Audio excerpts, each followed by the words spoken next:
नमस्कार दोस्तों, मैं राजेश दुधानी एडवोकेट आज आपके साथ डिस्कस करने जा रहा हूँ कंज्यूमर के अधिकारों के बारे में, यानी उपभोक्ता के जो अधिकार हमारे संविधान ने हमें प्रोवाइड करा रखे हैं। दोस्तों, वैसे तो कंज्यूमर प्रोटेक्शन एक्ट 1986 से ही लागू है, लेकिन उसकी कुछ कमियों को मद्देनजर रखते हुए दोस्तों 2019 जुलाई में एक नया अमेंडमेंट एक्ट पास किया गया और उस नए अमेंडमेंट एक्ट को नवंबर 2019 में इनेक्ट किया गया।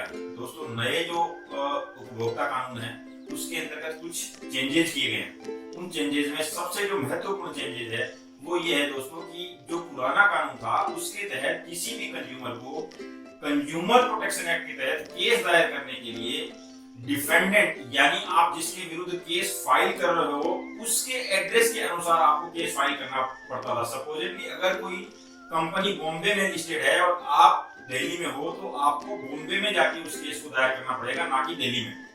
तो दोस्तों, नए कंज्यूमर प्रोटेक्शन एक्ट के तहत कंज्यूमर को एक बहुत बड़ी रिलीफ दी गई है कि कोई भी कंज्यूमर अपने घर या वर्किंग स्थान जहां से वो काम कर रहा है इन दोनों में किसी भी जगह से उस जुरिडिक्शन के तहत जो भी कंज्यूमर डिस्ट्रिक्ट कंज्यूमर फॉर्म पड़ता है उसमें वो अपना केस दायर कर सकता है। दोस्तों, दूसरा सबसे बड़ा जो महत्वपूर्ण कदम उठाया गया है इस केस में नए अमेंडमेंट में वो है एक अथॉरिटी का गठन, CCPA यानी consumer central consumer protection authority. दोस्तों, ये एक ऐसी अथॉरिटी बनाई गई है जो किसी भी तरह के fake advertisement, malpractices in trade या किसी भी तरह की धोखाधड़ी जो कोई भी कंपनी कर रही है, यानी जो एडवर्टीजमेंट के थ्रू या किसी भी मोड में अगर कोई कंपनी धोखाधड़ी कर रही है तो ये जो अथॉरिटी बनाई गई है ये अथॉरिटी उस एडवर्टीजमेंट को करने वाले सेलिब्रिटी और उस कंपनी के ऊपर में निगरानी रखेगी। अगर वो पाती है कि ये किसी भी तरह का फेक एडवर्टीजमेंट है या गलत है या प्रोडक्ट में कोई कमी है या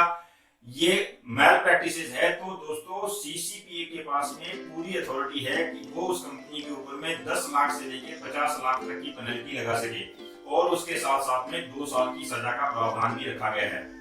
तो दोस्तों, इस तरह से CCPA को लागू करके कंज्यूमर का बहुत सा हित इसमें साधा गया है।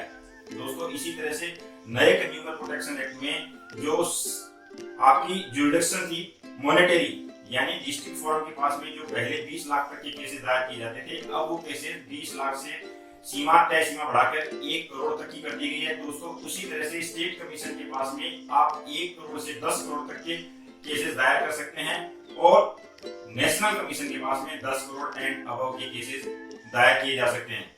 दोस्तों, इससे पहले जो 1986 का कंज्यूमर प्रोटेक्शन एक्ट था उसमें अगर किसी प्रोडक्ट में कमी है तो आपको उस प्रोडक्ट के वैल्यू के अनुपात में ही आपको रिलीफ मिलती थी, लेकिन ये जो नया कंज्यूमर प्रोटेक्शन 2019 आया है दोस्तों, इसमें आपके पास में कंपनसेशन का भी प्रावधान है। इसको मैं एक छोटे से उदाहरण के तहत आपको समझाना चाहूंगा। जैसे आप पहले अगर कुकर खरीदते थे और कुकर में कोई डिफेक्ट होता था तो आपको सिर्फ और सिर्फ कुकर की ही वैल्यू के अनुपात में आपको रिफंड या आपको कैश मिलता था, लेकिन दोस्तों इस केस में अब जो नया अमेंडमेंट है इसमें अगर आपका कुकर खराब है तो आप इस कुकर के एवज में कंपनसेशन के लिए भी क्लेम कर सकते हैं और आपको अकॉर्डिंगली कोर्ट उस अनुपात में कंपनसेशन भी प्रोवाइड कराएगा। आपको अगर उससे अगर कोई इंजरी हुई है तो उस इंजरी से रिलेटेड जो खर्चे हैं वो भी आपको कोर्ट उसमें दिलवाएगा।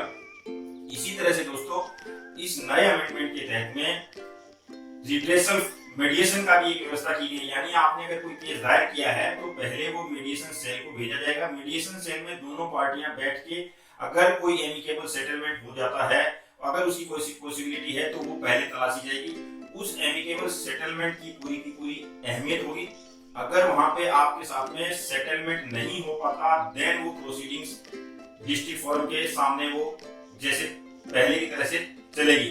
तो इस तरह से दोस्तों नए अमेंडमेंट में कुछ प्रावधान ऐसे दिए गए हैं जिससे कंज्यूमर को पहले की अपेक्षा अधिक बेनिफिट मिलेगा। दोस्तों, ये जो नया अमेंडमेंट आया है इसमें एक बहुत महत्वपूर्ण प्रावधान और रखा गया है। आज के टाइम में ई कॉमर्स कंपनियां काफी हो गई है, जैसे जो ऑनलाइन परचेजिंग है। पहले इन कंपनियों के ऊपर में आपके पास में किसी भी तरह का कोई भी प्रावधान नहीं था कि आप इनको कंज्यूमर कोर्ट में ले जा सकें, लेकिन दोस्तों अब ई कॉमर्स जो कंपनियां हैं इनको भी कंज्यूमर कोर्ट की परिधि में रखा गया है। यानी कि आपने अगर कोई भी सामान ई कंपनी से मंगाया, उस सामान में कोई डिफेक्ट है या आपके पास में डुप्लीकेट सामान आ गया या कोई गलत सामान आ गया, तो दोस्तों आप उस ई कॉमर्स कंपनी के साथ साथ में मैन्युफैक्चरर को भी पार्टी बनाना आवश्यक है। यानी कि आपके पास में अब ई जो कॉमर्स कंपनियां हैं वो भी कंज्यूमर कोर्ट के दायरे में आएगी। और दोस्तों इसमें एक और नया अमेंडमेंट जो किया गया है, उसमें आपके पास में ई फाइलिंग की फैसिलिटी भी दी गई है। यानी कि कोई आदमी घर बैठे अगर चाहे तो डिस्ट्रिक्ट फॉरेस्ट स्टेट कमीशन में अपनी जो कंप्लेंट है वो इलेक्ट्रॉनिकली फाइल कर सकता है।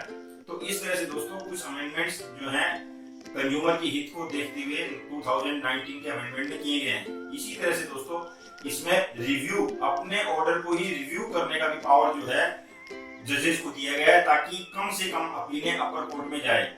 इस तरह से दोस्तों आज ये था डिस्कशन कंज्यूमर प्रोटेक्शन एक्ट 2019 के ऊपर में।